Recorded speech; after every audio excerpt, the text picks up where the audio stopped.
Okay, so in our continuation of review of the semester so far, what are the sponges called? The phylum name. Porifera. So why are sponges in the phylum Porifera? They've got a porous dermal layer, if you want to call it that, or outside layer. That's one. They're sessile, they don't move, and they have an osculum. Those are probably the three main attributes you can say, but as far as food gathering, they really don't gather food because they are sessile. So how do they obtain food then? Yes, they are filter feeders. So then we move on to the next phylum, which is what?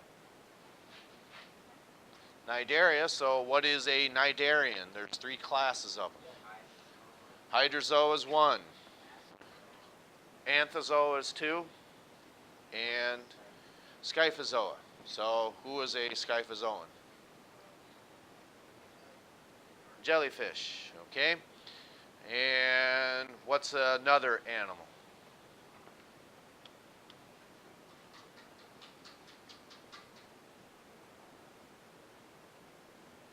So what's anthozoan then?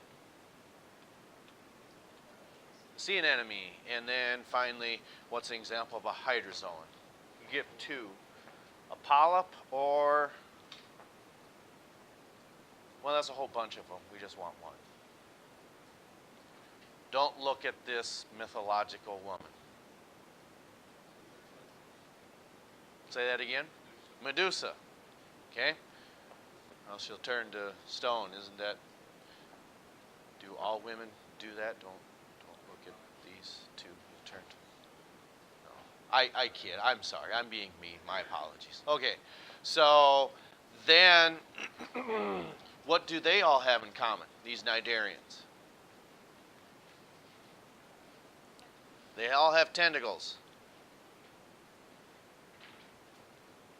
And there's two more. They produce venom inside these tentacles. Their type of symmetry they have. Yes, they have radial symmetry. Then we move on to the next phylum, which is what? Mollusca. Now, for some of you, you may be taking this class because you want 4 years of science, or we're taking it so we can have our requirements for graduation to go to Lake Area Votech, or almost said Sioux Empire, Southeast Votech, or Mitchell Tech, and that's fine. But some of you are going to a 4-year university, which is fine because you've already had your requirements. You're taking this again maybe because you want 4 years or more, right? We just can't get enough of this classroom, right? Right. And so regardless, if you're going to a 4-year college, you still have to take 8 years, 8 credits of a science class. One of them is going to be biology. Then you either need to pick whether you're taking a physics class, a chemistry class, or another biology class. So a lot of them will end up taking another biology class, which is a very vague term because there's many biology classes, which includes the life sciences. Maybe you want to take microbiology, but you have to have certain prerequisites for that. Maybe you want to take human anatomy and physiology. Maybe you want to take botany. Maybe you'd rather, and a lot of students will take zoology. So as far as what this class would get you ready for, as far as being in a college zoology class, I really can't like to say it's somewhat accurate, but I don't think these same diagrams, this is the same author as the book that you use. This is just the second edition.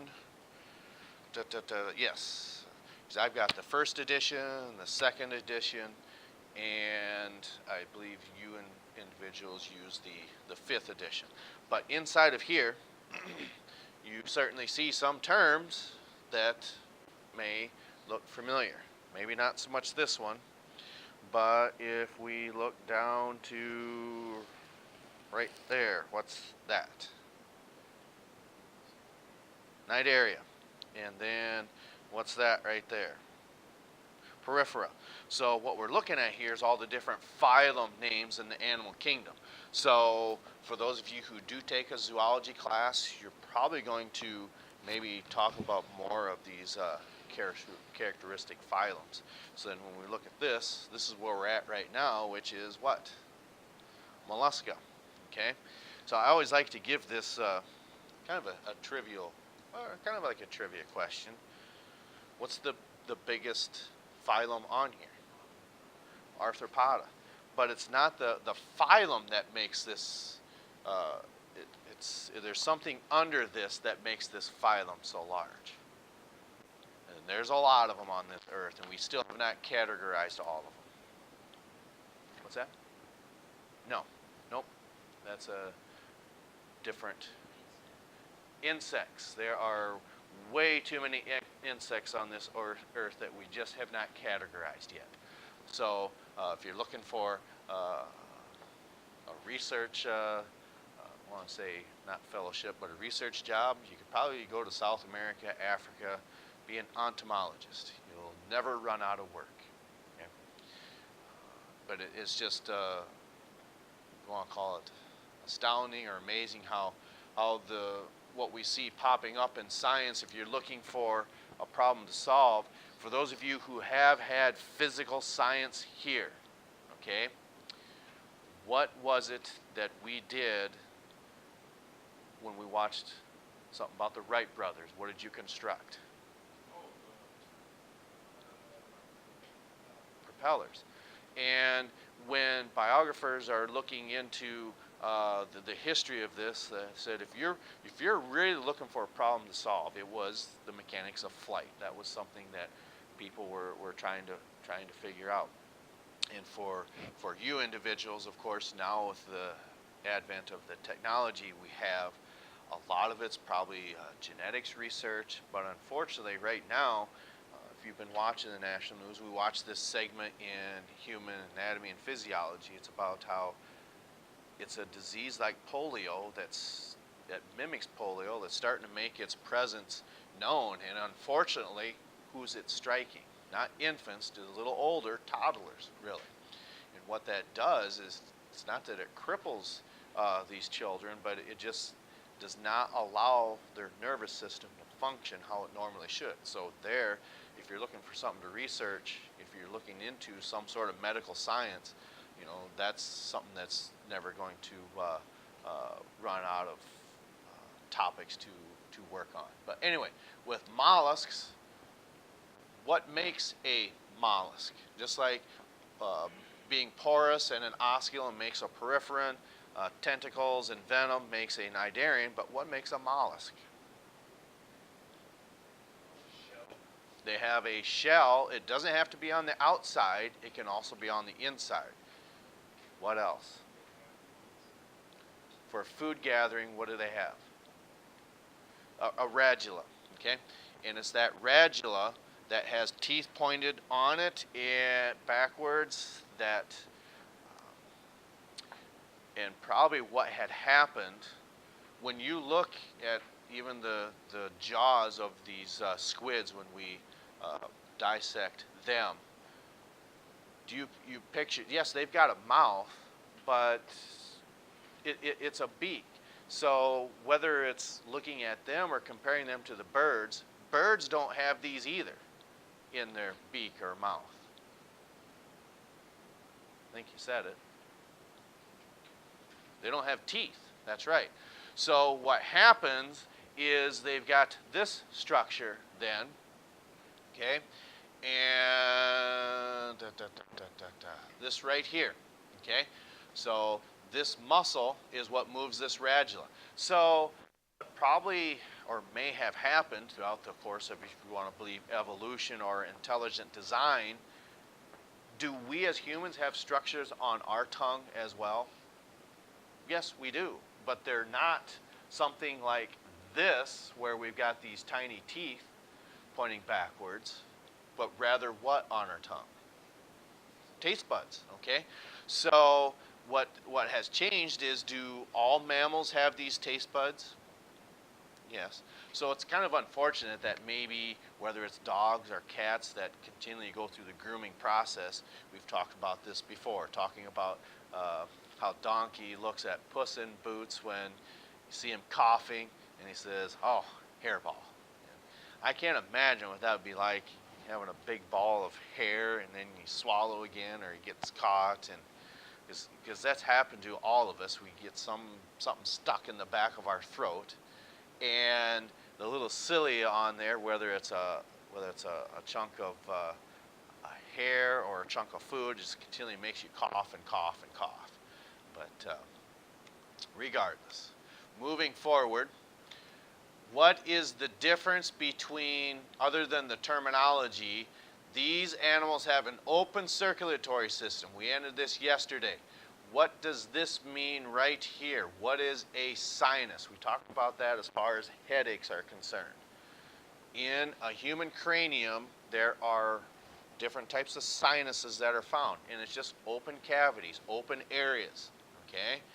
And as this blood pools in these sinuses, it just hangs out there until the muscle contracts again and pushes that blood back into the bloodstream. So that means there is no pressure, okay? Really no pressure in this system because it's open. When you look at fish, amphibians, reptiles, birds, mammals, humans, then you're going to a pressurized system, which means we change this terminology to what then? Closed. That's right. So part of the problem that happens with let's say a pressurized system, for anybody who's ever worked with hydraulics before, okay, and you get a break in that hose, like let's say, it doesn't necessarily have to be a break in the hose. I've always disagreed with this when I was, believe it or not, I was young once. I worked on the neighbor's farm. I disagree with raising the bucket of the tractor all the way to the top and shutting it off, or leaving it this far off the ground and shutting it off, okay? Because what happens is, and I think some of you may agree, once you do that and you shut it off, there's no more hydraulic fluid circulating through there. So what happens is you're putting a lot of pressure. Now this is just, again, my opinion. You're putting a lot of pressure on them seals and O-rings when you do that. Now, you can say, well, we've been doing that for years. We're not going to change things now. Does this sound familiar, farmers? Yes? No? Over time, anyway. But I believe in my time frame of growing up, when you would come back outside in the morning, if it done this, went down, it's because you got a hydraulic leak, okay?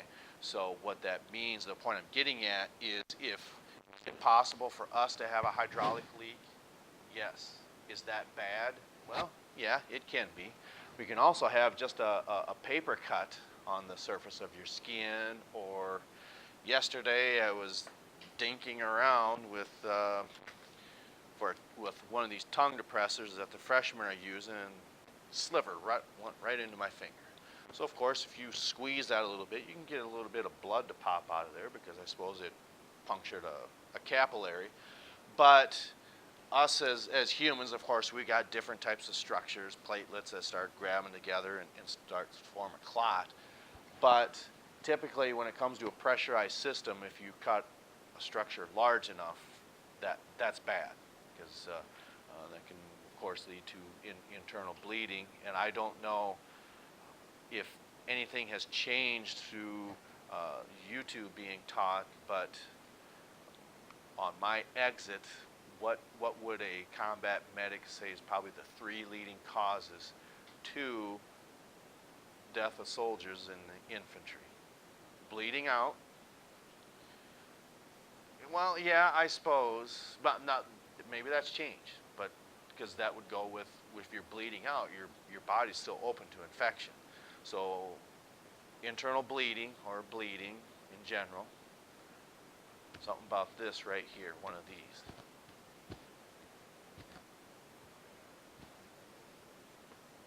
Okay. You didn't talk about pneumothoraxes or anything like that? sucking chest wounds, and okay. And then the last one, if your core body temperature, it's not hyperthermia. Well, it can lead to shock. Hypothermia. Those, when I was going through some of these combat life-saving courses, that's what they're saying were the three leading causes: was bleeding out or bleeding death, pneumothoraxes, and exposure to the elements, or hypothermia. Okay, so with this, this is the first time we've seen this term right here in an animal. Sponges don't have them. Cnidarians don't have them. So what typically do you think we associate this gland or organ for mammals and humans? What do you think the kidney does?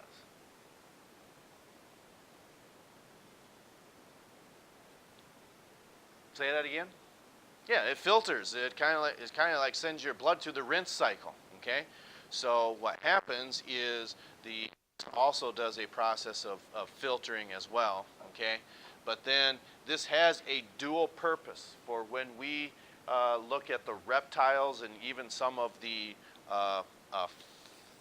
some sharks have these as well. And it's a structure called the cloaca, where the terminal or end of the digestive system, okay, meets up with part of the excretory system. So that's, or urinary system. That's what we typically associate a kidney with, is the process of filtering and then removing those waste products for then discharge throughout outside the body. And it's alligators that we really spend time on that structure, because again, it's called the cloaca, where you have reproduction, digestion, excretion, all dumping into one part of the body cavity, expulsed outside the body. Okay, so here we have more of an advanced nervous system. We do know jellyfish have a brain. Yes, that's true. How do we know that, though? Just from what we've talked about this year, think about that. How do we know that jellyfish have a brain? Yes, that's right. They've got eyes.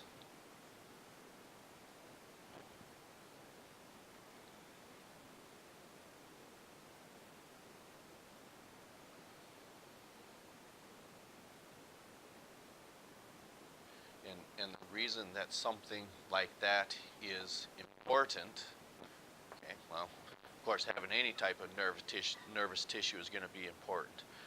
The Mythbusters had done a segment on this as well. Once, if you lose your sight or you can't see, sometimes it's hard to visualize where the surrounding is, and your brain can't really decipher, well, which end is up. Okay? Do you ever have to do rollover simulations in vehicles? Well, you're not in transportation, so probably not. Oh, those things are terrible. Put a belt on you, and they call it a biscuit. It's one of them that you, when you turn one way, all the straps just come off, and if you're on the top turret, you're suspended by there and you can't get out, someone down you go. Gravity does work quite well. So that's what comes to my mind when I think of something like that. Oh, the old biscuit. But with that, again, unfortunately, if you go someone goes tumbling in a car accident, possibly, or even a helicopter, sometimes if you're not strapped in, it may be hard to see. You may be sitting upside down and might not even know it. Well, how's that possible? Well, I can't really go into the mechanisms or reasons why, but I do believe there's something to that. If you can't see what your horizon looks like, your brain can't really picture which end is up. And that probably leads to confusion, because another aspect, I think it's Allstate Insurance had done a study on this. If someone's in their car, all of a sudden maybe it's in a snowstorm, or for some reason they go off a boat dock or into a lake with their vehicle. Unfortunately, many people succumb to drowning because of something because when you panic, they forget to do this. Take the seatbelt off. I mean, and I think sometimes it's not that we panic when we're getting out of our vehicle, but I think it's probably happened to us all at least once. You're ready to get out, and you twist your body to get out, and oh, geez, I gotta take my seatbelt off. Maybe I'm the only one that's ever happened to, but sometimes that happens. But just think, something just as simple as that. I mean, you gotta give your brain a chance to process things, and that's what panic does. And you need to have that time frame slow down. I do believe we're starting the gastropods next. Yes, that is correct. Now, here we're going to start spending time. Notice with the peripherans, we only said asconoid, cycanoid, and leuconoid. The cnidarians was hydrozoa, scyphozoa, and anthozoa. Now we're going to start going into more classes. Here we have, as you can see, the gastropods, which is that of slugs and snails.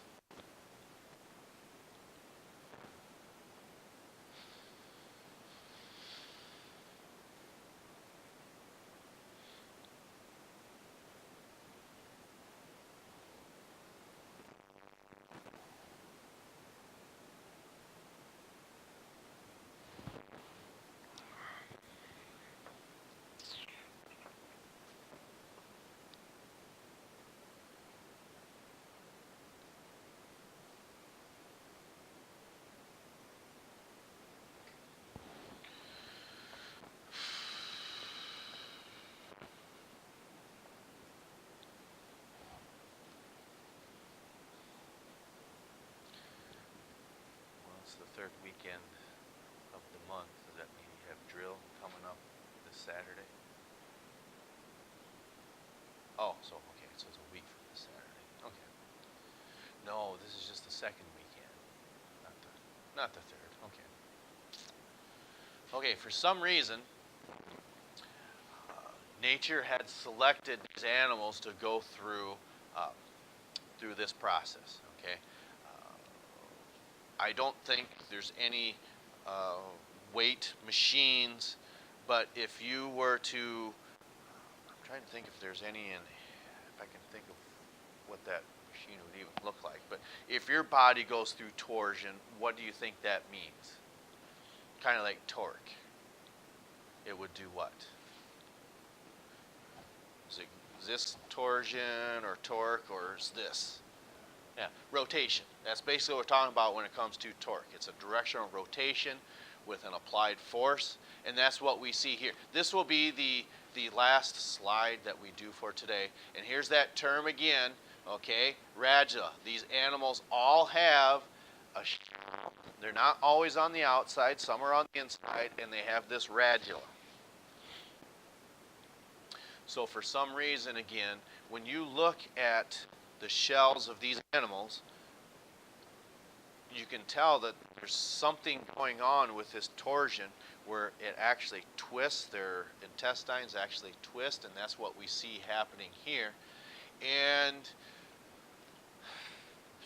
to me, I think the only reason for that is just like in humans' cranium, in a human's cranium, your brain is just not one large lump of mass.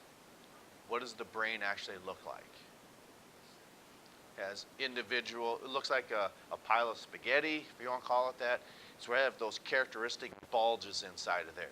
And what that does, or even in your intestines, why is our intestines just not one single loop? Why is it all going moving one direction and another and twisting and turning? And why is that an advantage for humans to have all that intestines in here?